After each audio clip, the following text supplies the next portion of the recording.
l'accomplissement des prophéties bibliques dans notre temps. Kutimizwa kwa maneno ya unabii ya kibiblia kwa wakati wetu. Un sermon délivré par notre bien-aimé frère Ewald Frank de l'Allemagne. Mahubiri yaliyotolewa na ndugu yetu mpendwa Ewald Frank wa Germania. Pour le dimanche de Zurich. Siku ya yenga ya Zurich. 30 juillet 2023. Tarehe 13 mwezi wa 7 mwaka 2023.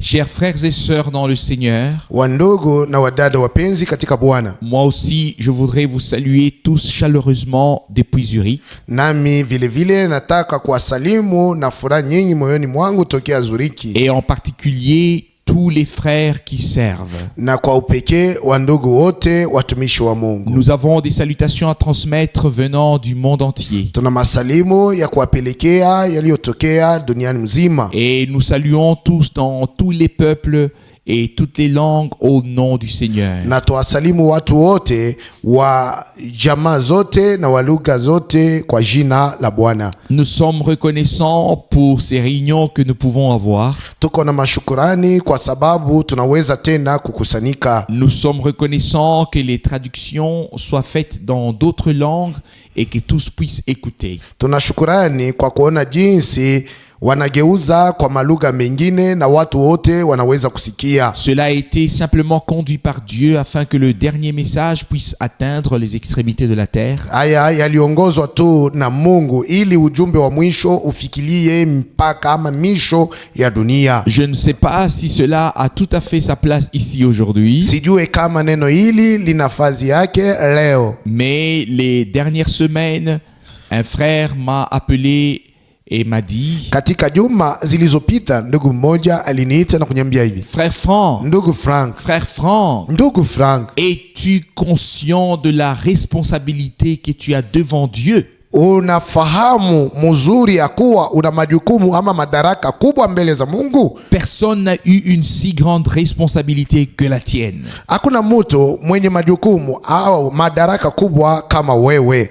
Et si nous regardons dans les Saintes Écritures, il y avait des hommes de Dieu qui devaient accomplir des tâches particulières. Nous pensons ici à Moïse et aussi à certains prophètes et puis aux apôtres, en particulier Pierre et Paul. Mais nous vivons véritablement dans la dernière période de l'histoire de l'humanité avant le retour de Jésus-Christ. Lakini sisi tunakuwa tunaishi kweli kweli katika kipindi cha mwisho cha habari ya wokovu kabla hajarudi Yesu Kristo. Et maintenant, na sasa, maintenant il s'agit de tout. Hapa ni mambo ya yote. Maintenant il s'agit de la décision.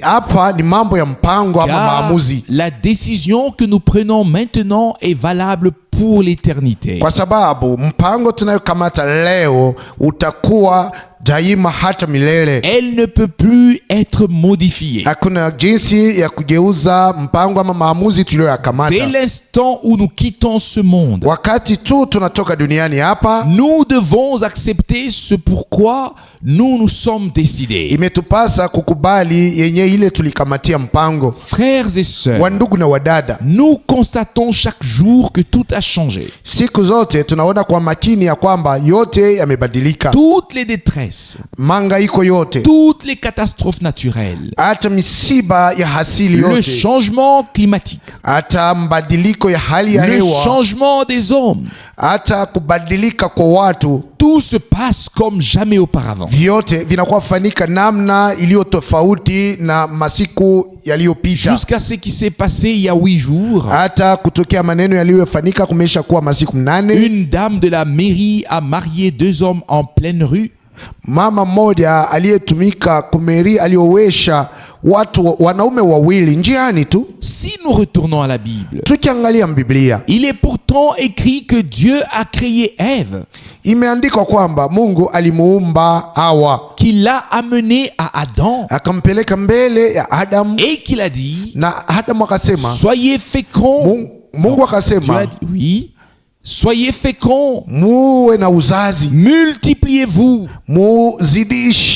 mujizidishe, et remplissez la terre. Na mkaijae udongo. Selon Genèse, kutokana na Mwanzo, et jusque dans le Nouveau Testament, mpaka katika Agano Jipya, il est écrit que chaque homme ait sa femme et que chaque femme ait son mari. Imeandikwa kwamba kila mwanamume awe na mke wake na kila mke awe na mume wake. 1 Corinthiens chapitre 7 verset 2. Wakorintho wa kwanza sura 7 shairi ya pili. Mais tout cela fait partie du déroulement de la fin des temps. Haya yote yanakuwa yanafanyika katika wakati wa mwisho. Et nous ne pouvons rien y changer. Hakuna kitu kenye tunaweza kubadilisha. Je n'ai qu'un souhait à formuler. Lakini lengo langu ni moja tu. Selon qu'il est écrit, kama ilivyoandikwa, que tous ceux qui étaient prédestinés à la vie éternelle sont devenus croyants. Wote ambao waliamuriwa kupokea uzima wa milele wameshafanywa kuwa waamini. Selon Actes chapitre 13. Kutokana na Matendo ya Mitume sura 13. Et mon souhait que tous ceux qui sont destinés à prendre part à l'enlèvement lors du retour de Jésus-Christ, kutaka kwangu jua wale wote walioamuriwa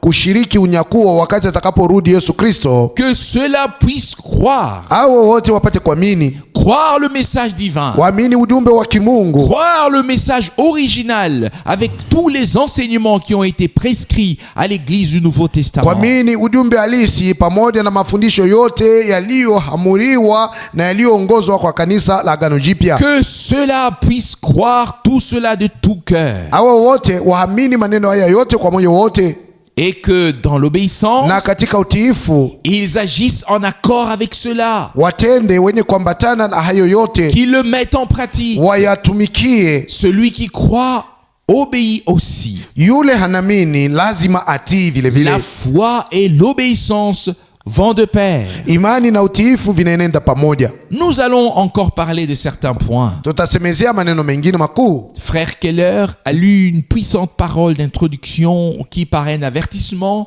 s'adresse clairement à nous tous qui souhaitions nous présenter sans tâche et sans reproche lors du retour du Seigneur. Ndugu Keller anasoma neno kubwa la Kiingereza kwa ukalamusho ama kwa ono, anakuwa nasema waziwazi na sisi ambao tunataka kujionyesha bila lawama wakati ya kurudi kwa Bwana wetu. Et nous allons maintenant nous y référer très brièvement. Na tutarudilia kwenye hiyo andiko kwa haraka. Ma prière est que le Seigneur appelle les derniers à sortir. Na ombi langu ni Bwana apate kuita wa mwisho kutoka. Et qu'il donne une puissante action de l'esprit. Na atume tendo kubwa la Roho. De sorte que nous puissions ainsi vivre l'achèvement. Namna tuishi kumalizishwa ama kutimilishwa kwa kazi. Et que le Seigneur revienne pour nous prendre à la maison. Na Bwana yeye arudi kutupeleka nyumbani. Je t'en prie, frère Borg. Na kusi ndugu Borg. Nous lisons dans 1 Pierre chapitre 2 au verset 1.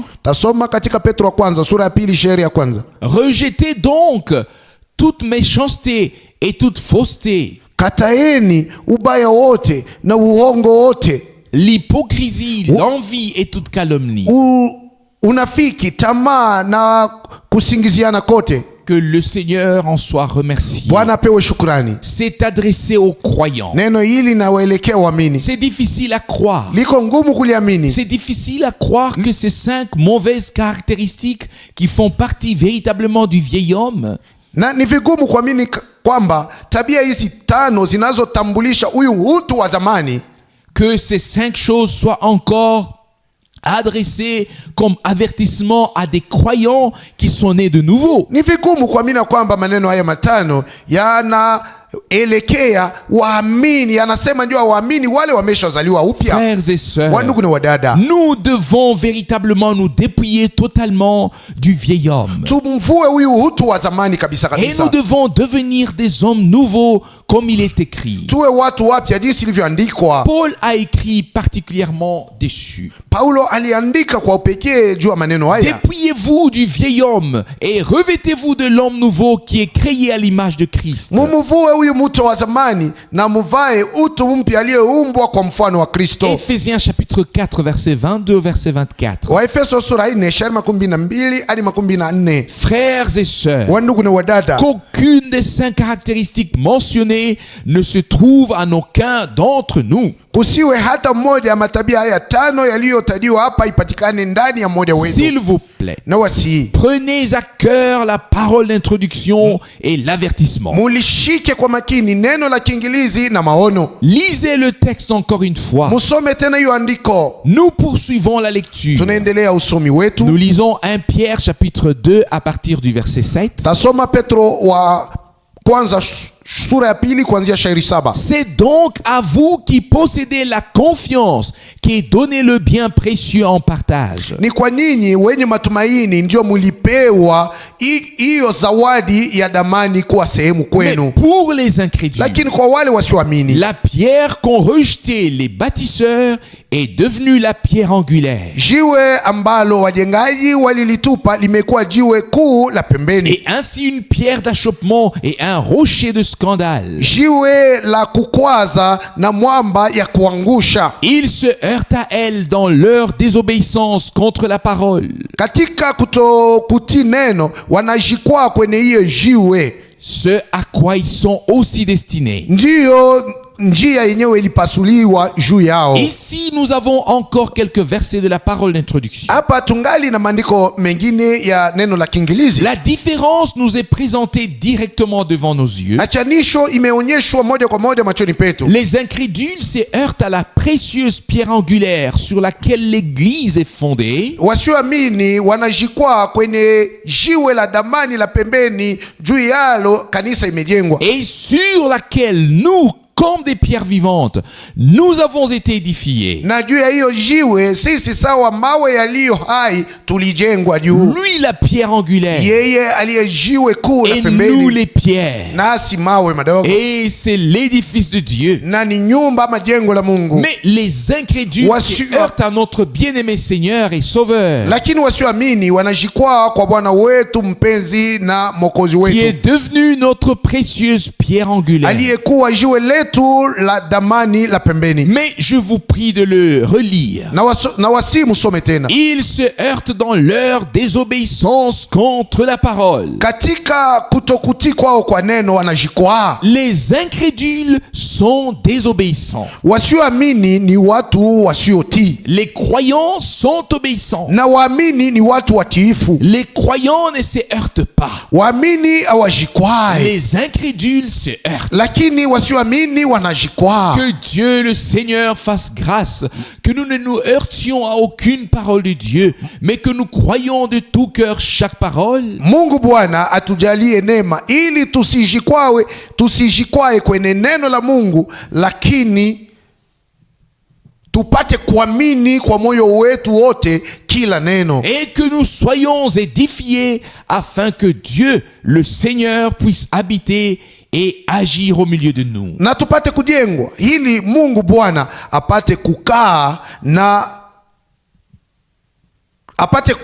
na kutenda katikati yetu. Poursuivons notre lecture. Tuendelee usomi wetu. Nous allons lire les versets 9 et 10. Tutasoma shairi 9 na 10. Vous au contraire, lakini ninyi, vous êtes la race élue. Nyinyi ni kundi ya watu walioteuliwa. Le sacerdoce royal. Ukuhani wa kifalme. La nation sainte. Taifa takatifu. Le peuple choisi pour lui appartenir. Watu waliochaguliwa ili wawe mali yake. Et vous devez proclamer les vertus de celui qui vous a appelé des ténèbres. Na imewapasa kutangaza nguvu zake yeye aliyewaita tokea giza à sa merveilleuse lumière. Mwingie nuru yake ya ajabu. Vous qui auparavant nyinyi wale zamani n'étiez pas un peuple, hamkukuwa watu wake, mais qui maintenant êtes le peuple de Dieu. Mumekuwa watu wa Mungu. Auparavant sans miséricorde zamani de Dieu, hamkupate rehema ya Mungu, mais maintenant riche en miséricorde de Dieu. Lakini leo mumetajiriwa katika rehema zake Mungu. Quelle plénitude des pensées de Dieu est exprimée dans ces versets. Utimilifu gani ya mawazo mema ya Mungu imeonyeshwa katika shairi hizi. Vous êtes la race élue. Nyinyi ni watu waliochaguliwa. Le sacerdoce royal. Kikuhani cha kifalme. La propriété de Dieu. Dieu,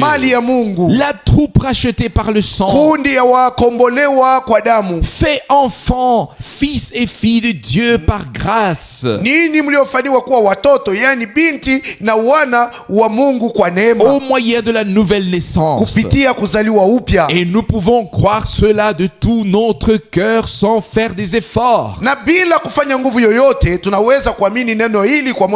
Cela nous a été donné. Nous sommes une partie de ce que Dieu a fait. Et c'est pourquoi nous nous réjouissons que de telles précieuses paroles, des paroles de réconfort, des paroles de consolation nous ont été adressées. Vous êtes, pas vous serez, mais vous êtes la race élue. Vous êtes la royauté. Vous êtes fils et filles de Dieu. Vous êtes où vous avez trouvé grâce. Vous avez été prédestinés à croire maintenant le message divin du salut. Vous avez été prédestinés à faire partie de l'église épouse.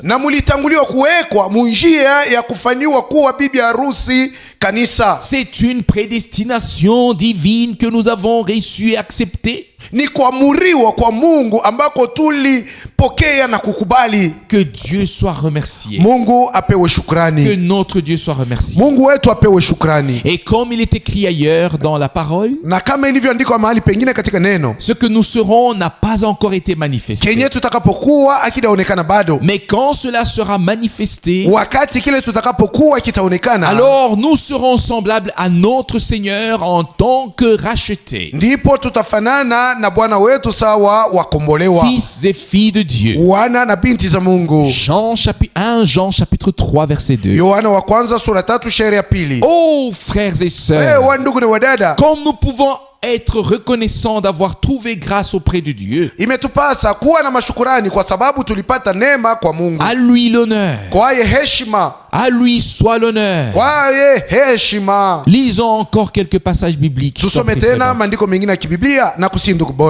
Nous lisons 2 Pierre chapitre 1 verset 3 et verset 4. Sa divine puissance nous a en effet donné tout ce qui est nécessaire à la vie et à la piété. Par la connaissance de celui qui nous a appelés par la gloire et la vertu qui lui sont propres.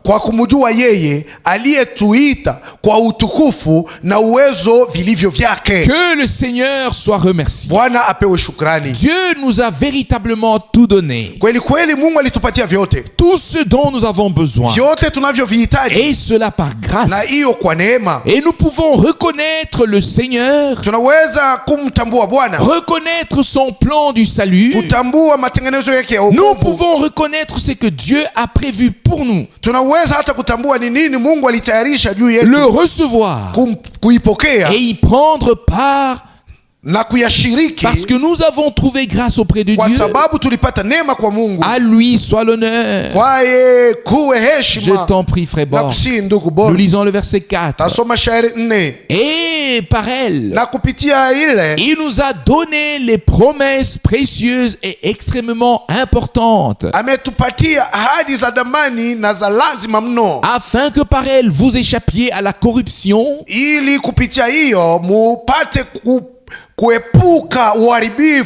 qui règne dans le monde par la suite de la convoitise des sens, et que vous ayez part à la nature divine. Loué soit notre Seigneur. C'est lui que nous devons remercier d'avoir reçu tout ce qui est nécessaire pour la piété, être comme Dieu, la nouvelle vie divine, les vertus uwezo za kutenda tout ce mema que l'Esprit de Dieu opère en nous. vyote ambavyo roho wa Mungu anakuwa anatimiza ndani Dieu yetu nous les a donnés. Mungu Nous ameshatupatia. n'avons rien apporté. Sisi hatuna na kitu ambacho tulikuwa Toutes nacho. les grâces de Dieu, Vyote ni neema ya Mungu, toutes les vertus, uwezo zote za kutenda tout ce mema, qui fait partie de l'homme nouveau. vyote vinavyoambatana na mtu mpya. Dieu nous l'a donné par grâce. Mungu ametupatia kwa neema. Et nous sommes vraiment reconnaissants de pouvoir dire, Na shukurani tunaweza kusema nous sommes nés de nouveau tumezaliwa pour upya une espérance vivante, juu ya taraja iliyo hai. la semence divine de la parole Mbegu ya kimungu ya neno a été placée en nous. iliwekwa ndani yetu. L'Esprit de Dieu est venu sous la semence de la parole Roho ya Mungu ilikuja juu ya mbegu ya neno et a pu créer en nous la vie nouvelle et divine. na iliweza kuumba ndani yetu uzima mpya na wa kimungu. Amen. Amina. À lui soit l'honneur. Kwaye heshima. Je t'en prie, frère. Na kusindugu Borg. Nous lisons dans 1 Pierre chapitre 1 versets 2 à 7. Tusome katika Petro wa kwanza sura kwanza shairi ya 2 mpaka 7. Qui sont élus selon la préscience de Dieu le Père, Wale walio chaguliwa kutokana na kutangulia kujua kwa Baba Mungu, par la sanctification de l'Esprit, kwa kutakaswa kwa Roho, afin qu'ils deviennent obéissants ili wawe watiifu et qu'ils participent à l'aspersion du sang de Jésus. na washiriki kumiminiwa kwa damu ya Yesu. Que la grâce et la paix vous soient multipliées. Neema na amani vizidishwe kwenu Selon la préscience de Dieu. kutokana na kutangulia kujua kwa Mungu. Dieu a vu à l'avance qui acceptera et qui rejettera, Mungu alitangulia kuona ni nani atakubali na ni nani atakataa, qui croira ni nani et atakayeamini qui ne croira na pas. ni nani asitaamini. Et c'est ainsi que nous pouvons, Ndiyo, kwa namna hii tunaweza en tant que personnes devenues croyantes de manière biblique, sawa watu ambao wanafanywa kuwa uamini kwa namna ya kibiblia, nous pouvons remercier le Seigneur de nous avoir accordé par grâce tout ce qui est nécessaire pour la vie divine. tunaweza kumshukuru Bwana kwa sababu kwa neema yake ametukabidhi vyote vinavyofaa njoo uzima wa kimungu. Nous lisons le verset 3. Tasoma shairi 3. Loué soit le Dieu Asifiwe Mungu et Père de Jésus-Christ, na Bwana wa Yesu Kristo, qui selon sa grande miséricorde yeye kutokana na rehema yake kubwa nous a fait naître de nouveau pour une espérance vivante, alituzaa upya juu ya tumaini iliyo hai par la résurrection de Jésus-Christ d'entre les morts. kwa kufufuka kwa Yesu Kristo toka wafu. Amen. Amina. Que le Seigneur soit remercié. Bwana apewe sifa. Ici, cela est encore une fois souligné. Neno hili limetiwa mkazo tena. Remercié soit Dieu Asifiwe Mungu, qui ashukuriwe nous a fait naître de nouveau. yeye aliyetuzaa upya. Ici, la nouvelle naissance est mise en liaison avec la résurrection. Na hapa kuzaliwa upya kunaungana na kufufuka, La résurrection de Jésus-Christ. yaani kufufuka kwa Yesu Kristo. Frères et sœurs, Wandugu na wadada, notre Rédempteur est mort. mkombozi wetu alikufa, Il a été enseveli. akazikwa, Il est descendu dans les profondeurs alishuka hata katika upana wa udongo, et il y a pris les captifs akachukua waliokamatwa kama et mateka est ressuscité. na kufufuka. La résurrection de Jésus-Christ est le triomphe.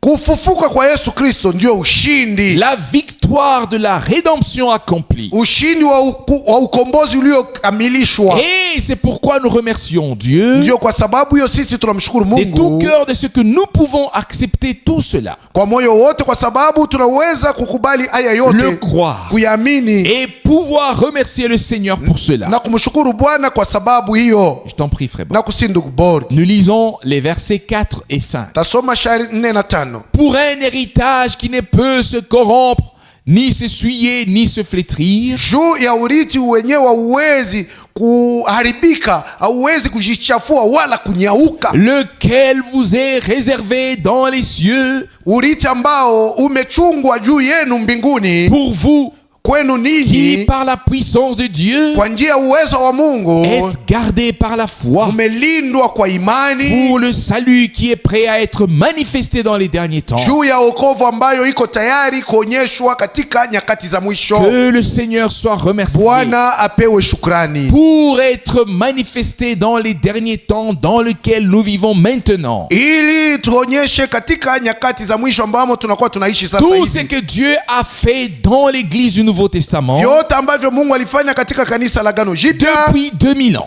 arrive maintenant à l'achèvement. Et l'église du Nouveau Testament est ramenée à l'origine, au commencement, ramenée absolument à 100% à la parole originale des apôtres et des prophètes.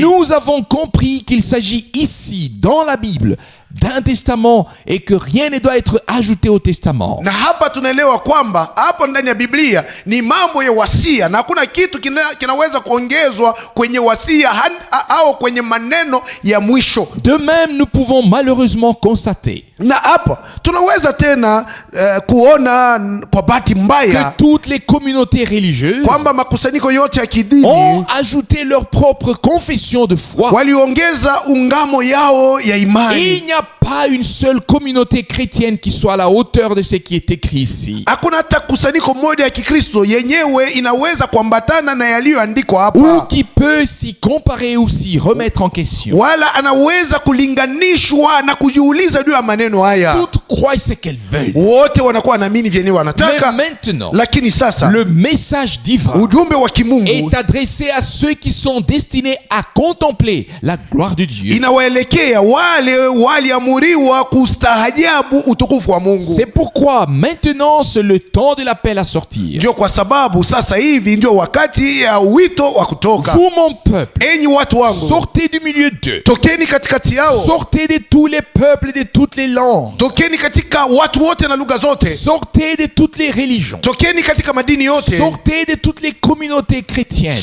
Tokeni katika makusanyiko yote ya Kikristo. Sortez du milieu de mon peuple. Enyi watu wangu, tokeni katikati yao. Séparez-vous. Jitengane nao. Ne touchez à rien de ce qui n'est pas écrit dans la Bible. Musiguse hata kwenye kitu hata kimoja kisichoandikwa katika Biblia. Amina. Ne touchez que ce qui est écrit dans la Bible. Lakini muguse paka iliyoandikwa Biblia. Ne croyez que ce qui est écrit dans la Bible. Mupate kuamini paka iliyoandikwa ndani ya Biblia. C'est pourquoi ndio kwa maana cette période est la période la plus importante dans l'église de la Nouvelle Alliance. Kipindi hiki cha wakati ndio kipindi kilicho cha lazima sana ndani ya kanisa la Agano Jipya. Et c'est pourquoi la sainte parole doit être proclamée dans la sainteté et dans la crainte, comme elle a été proclamée par les apôtres et les prophètes sous la conduite du Saint-Esprit. Ndio kwa sababu neno takatifu lazima litangazwe katika utakatifu na katika oga, jinsi lilivyotangazwa na mitume na manabii chini ya uongozaji wa Roho Mtakatifu. Et c'est pourquoi elle peut être désignée ou doit être désigné comme la parole de Dieu. Ndio kwa sababu linaweza kuitwa au linalazimishwa kuitwa neno la Mungu. Ici dans la Bible, hapa ndani ya Biblia, il s'agit bien de la parole de Dieu. Ni mambo ya neno la Mungu. Il ne s'agit pas de la parole d'Ésaïe, sio mambo ya neno la Isaya, de la parole de Jérémie, neno la Yeremia, ni de la parole de Pierre, wala neno la Petro, ni celle de Paul, wala neno la Paulo. La Bible, Biblia est la sainte parole de Dieu. Neno takatifu la Mungu. Et le ciel na mbingu et la terre na dunia passeront, vitapita, mais la parole de Dieu lakini neno lake Mungu demeure éternellement. Linadumu milele hata milele. Matthieu chapitre 24 verset 35. Mathayo sura 24 shairi 35. Mais maintenant, lakini sasa nous arrivons au point. Tumefikiria kilele. Les hommes de Dieu, watu wa Mungu, les prophètes, manabii et les apôtres na mitume étaient des porte-paroles de Dieu. Walikuwa ni watu ambao Mungu aliwatuma waseme maneno yake. Canaux. Walikuwa ni njia. Des canaux par lesquels Dieu pouvait parler. Mifereji ambayo Mungu alitumia ili aseme na watu. Ils ont transmis la parole de Dieu par inspiration. Wao walipeleka na kulihubiri neno la Mungu chini ya uongozaji. Et nous en sommes reconnaissants. Na tunashukuru kwa sababu ya hiyo. Également pour la Bible. Tunashukuru ndio Biblia. Pour l'Ancien et le Nouveau Testament. Na tunashukuru ndio Agano Jipya na Agano la Kale. S'il vous plaît, bien-aimés frères et sœurs, na wasi wa ndugu na wadada wapenzi, acceptez-le. Muikubali. Nous sommes à la fin de la fin des temps. Tumefikiria mwisho wa mwisho ya nyakati. Le retour du Seigneur est à la porte. Kurudi kwa Bwana ni mlangoni. Nous ne devons plus prendre de temps de réflexion. Sisi hatuna tena na wakati ya kufikiri. Mais dans la mesure où la parole de Dieu nous est adressée, lakini katika kipimo ambamo neno la Mungu linatufikia sisi, croyons-la de tout cœur. Tuliamini kwa moyo wote, afin d'avoir part à ce que Dieu fait maintenant dans l'achèvement. Ili tushiriki ile Mungu anakuwa anafanya leo katika kutimizwa ama kukamilishwa kwa kazi yake. Na kusi ndugu Borg. Nous lisons les versets 6 et 7. Tasoma shairi 6 na 7. C'est là ce qui fait votre joie. Ndiyo inayofanya furaha yenu. Quoique maintenant, hata kama vile sasa, puisqu'il le faut, kwa sababu inafaa, vous soyez attristés pour un peu de temps par diverses épreuves. Muzunishwe kwa muda kidogo na mangaiko fulani. C'est par là que l'authenticité de votre foi sera éprouvée. Ni kwa hiyo ndiyo uadili wa imani yenu utapimwa. Et trouvé plus précieuse que l'or qui est corruptible. Na kujaribiwa na kupatikana kuwa damani kuliko dhahabu iliyoweza kuharibika. Mais dont l'authenticité éprouvée par le feu se manifestant à la louange. Lakini katika uhalisi ulioonyeshwa kwa njia moto ndiyo sifa inaonekana. À l'honneur na heshima et à la gloire lorsque Jésus-Christ apparaîtra. Na kwa utukufu wakati Yesu Kristo atakapoonekana. Alléluia. Amina. À l'apparition de Jésus-Christ se manifeste à la louange de Dieu. Wakati Yesu Kristo atakapoonekana, utukufu wa Mungu utaonekana. À l'apparition de Jésus-Christ se manifestant à la louange de Dieu. Wakati Yesu Kristo ataonekana kwa mfano ya sifa ya Mungu. Amen. Amina. Frères et sœurs, wandugu na wadada, nous passons par des épreuves difficiles. Tukunapita katika magumu, katika matatizo kubwa. Mais dans ces épreuves, na katika vipimo hivi, comme nous l'avons lu, kama vile tulisoma, notre foi doit être mise à l'épreuve. Lazima imani yetu ipimwe. Et être trouvée plus précieuse que l'or qui est éprouvé dans le feu. Ipatikane kuwa ya damani kuliko dhahabu iliyojaribiwa motoni. Il n'y a pas une seule épreuve qui puisse nous séparer de Dieu. Hakuna hata kipimo kimoja kenye kinaweza kututenga na Mungu. Chaque épreuve nous rapproche de Dieu. Kila kipimo ama jaribio inatukaribisha na Mungu. Et nous remercions le Seigneur de ce que sa parole se réalisera en nous et par nous. Na tunamshukuru Bwana kwa sababu neno lake litatimilika ndani yetu na kwa njia yetu. Que le Seigneur soit remercié pour cela. Bwana apewe shukrani kwa sababu hiyo. S'il te plaît, frère Borg. Na kusi ndugu Borg. Nous lisons dans 1 Pierre chapitre 1 le verset 10. Tasoma katika Petro kwanza sura kwanza shairi 10. C'est au sujet de ce salut ni juu ya wokovu que les prophètes ont réfléchi. Ndio manabii walifikiri et ont fait des recherches. Na wakatafutisha. Eux qui ont prophétisé au sujet de la grâce qui vous a été accordée. Wao wale walitabiri kuhusu neema mliopewa. Les prophètes ont fait des recherches. Manabii walifanya utafiti pour savoir ili wajue quand s'accompliraient les choses que Dieu leur avait révélées. Maneno haya Mungu aliyowafunulia atatimilika wakati gani? Frères et sœurs, wandugu na wadada, aujourd'hui, leo nous avons l'Ancien et le Nouveau Testament. Tunayo agano la kale na agano jipya. Nous voyons ce qui a été promis. Tunaona nini iliahidiwa. Et nous voyons comment les promesses de l'Ancien Testament ont trouvé leur accomplissement déjà à la première venue de Jésus-Christ. Na tunaona jinsi ahadi za agano la kale ziliweza kutimilika tayari wakati wa kuja kwa kwanza kwa Kristo. Et maintenant avant la seconde venue de Christ. Na sasa hivi kabla hadi ya kuja mara ya pili Kristo. Comment les prophéties bibliques s'accomplissent devant nos yeux. Namna gani unabii za kibiblia zimetimilika machoni petu. Et nous pouvons répéter encore et encore les paroles de notre Seigneur. Tunaweza kusema tena maneno ya Bwana wetu. Qui a dit dans Matthieu chapitre 24. Quand vous verrez ces choses arriver, relevez la tête. Car vous savez que votre rédemption est proche. Luc chapitre 21 verset 28. Que le Seigneur soit remercié. Cela doit être dit. De la même manière qu'avant la première venue de Christ, un message divin a été apporté. Et Jean-Baptiste était un prophète promis pour frayer un chemin au Seigneur et préparer un peuple qui le recevrait.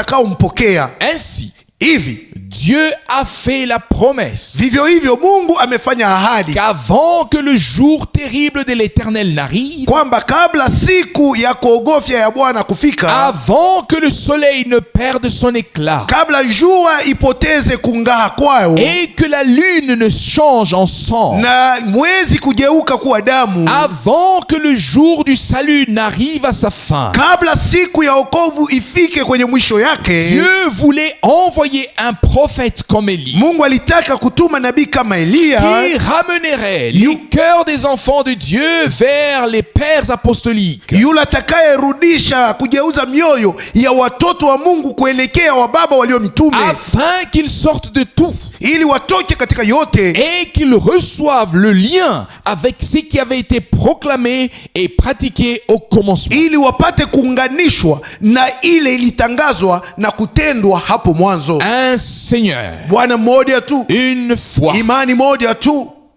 un baptême, ubatizo moja tu, tout comme au commencement, kama ilivyokuwa hapo mwanzo, retour avec tout kurudia na vyote comme au commencement. kama ilivyokuwa hapo Et mwanzo. seul celui qui croit comme dit l'Écriture atteindra le but. Ni paka yule anaamini sawasawa na maandiko alivyosema ndiye atafikiria shabaha. Cela doit simplement être dit. Na tuiseme tena hivi, Tout le monde ne peut pas croire ce qu'il veut.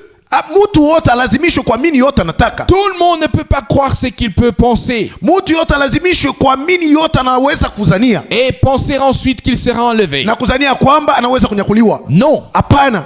Nous lisons à propos d'Enoch Tunasoma habari ya Enoki qu'il avait le témoignage ya kwamba alikuwa na ushuhuda avant son enlèvement mbele ya nyakuliwe, que le bon plaisir de Dieu reposait sur lui kwamba makusudi mema ya Mungu yalikaa juu yake, parce qu'il marchait avec Dieu. kwa sababu alitembea na Mungu pamoja. Ce n'est que lorsque Ni mpaka wakati nous marchons en accord avec la parole de Dieu tunatembea sambamba ama tunaambatana na neno la Mungu que nous pouvons marcher avec Dieu. ndio tunaweza kutembea na Mungu. Cela doit être le cas pour chacun d'entre nous. Na hii iwe juu ya kila mmoja wetu hivi. Bien-aimés frères et sœurs, Wapenzi wa ndugu na ce wadada, n'est pas si difficile de mener une vie avec Dieu. si vigumu kuishi pamoja na Mungu. À lui soient les remerciements pour cela. Kwaye kuwe shukurani kwa sababu hiyo. Il a donné la force Alileta nguvu et continuera à nous donner la force jusqu'à ce que nous passions de la foi à la vue. Atendelea kutupatia nguvu mpaka na pale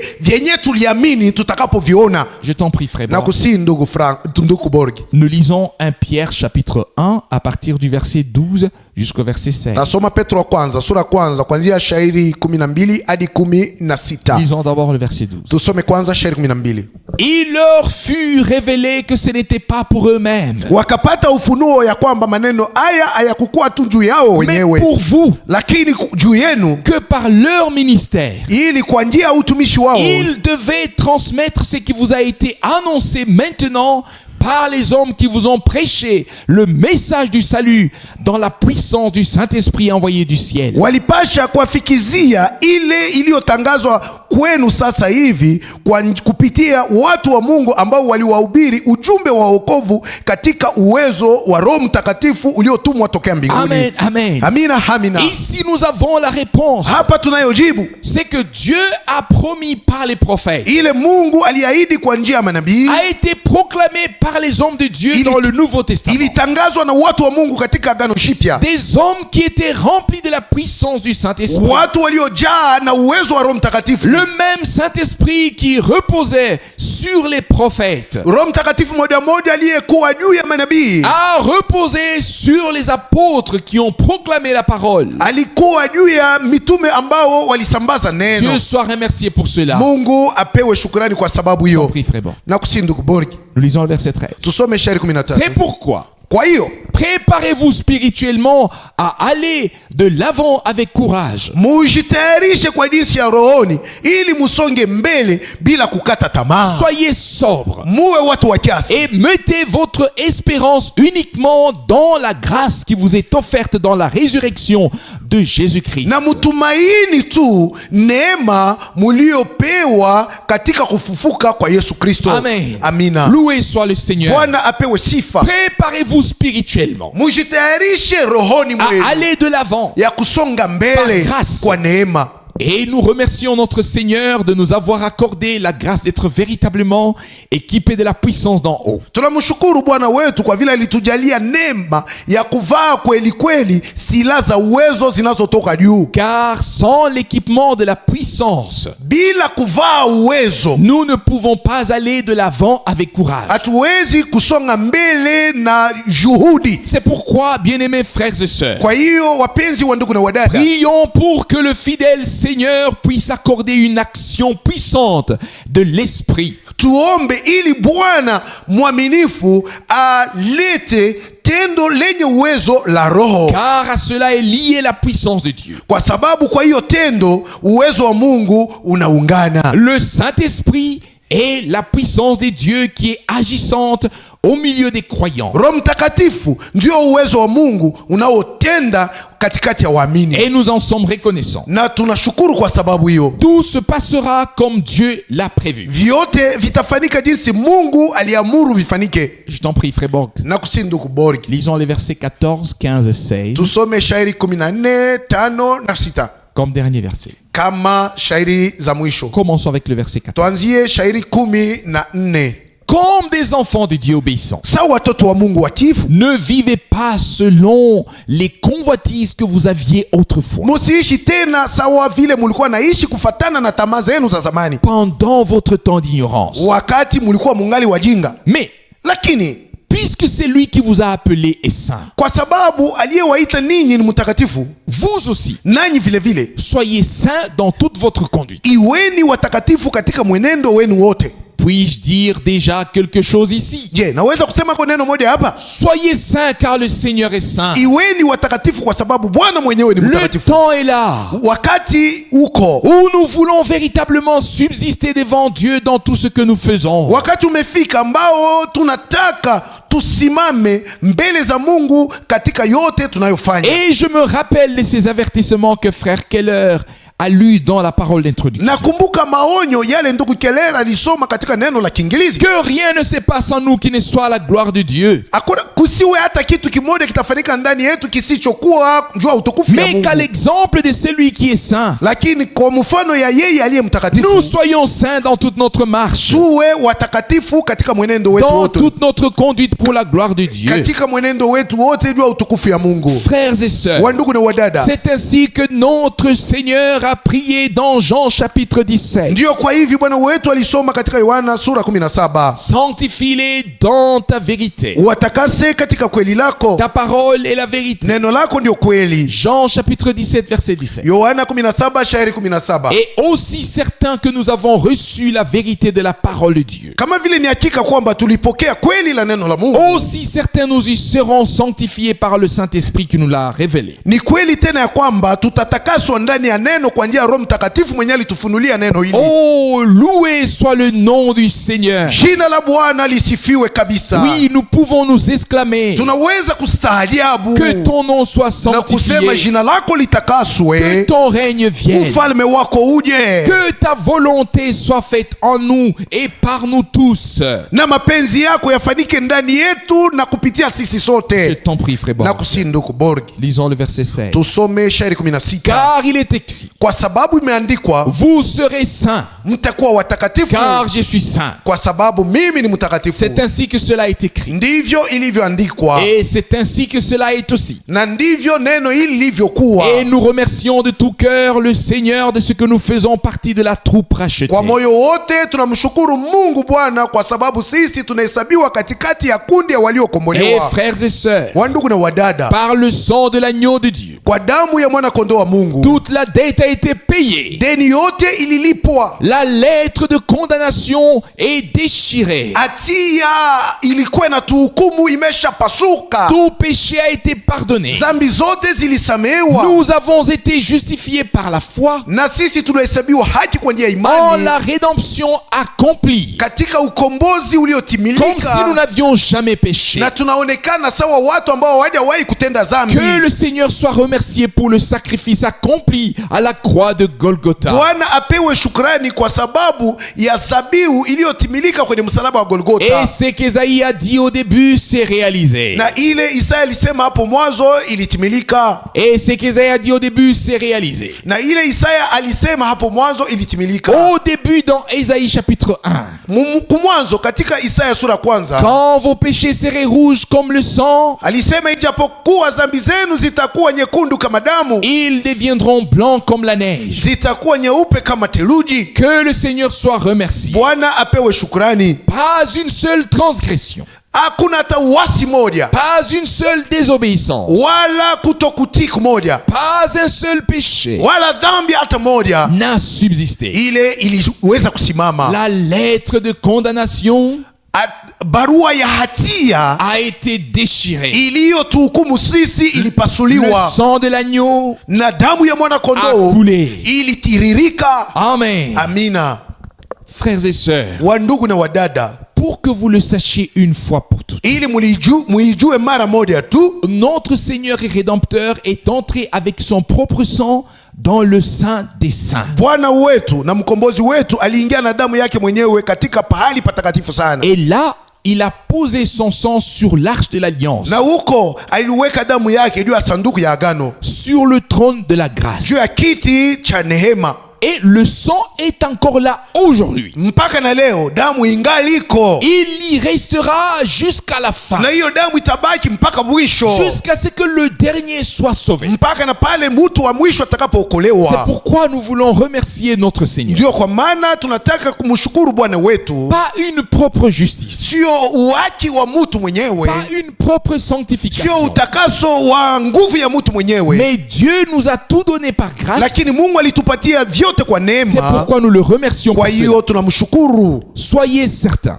Muwe na hakika. Soyez sûrs de ceci. Muhakikishwe na neno hili. Aussi certain que le Rédempteur est venu à nous. Kama vile ni hakika kwamba mkombozi alikuja kwetu. Et qu'il est venu dans un corps de chair. Alikuja katika mwili wa kimutu. Et qu'il a pris sur lui. Na alichukua juu yake. Dans ce corps-là. Katika ule mwili. Tout ce qui peut nous arriver dans notre corps. Vyote vinaweza tufikia mwilini mwetu. Aussi certain lorsque l'enlèvement aura lieu. Ni hakika tena ya kwamba wakati unyakuo utafanyika. Nous serons transformés dans le corps de résurrection. Tutabadilishwa kuvaa mili ya ufufuko. Il n'y aura plus de souvenirs de péché. Hatutakumbuka tena zambi. Ou de quoi que ce soit. Wala kukumbuka maneno mengine. Mais nous serons pour toujours avec le Seigneur. Tutakuwa milele hata milele pamoja na Bwana. Alléluia. Alléluia.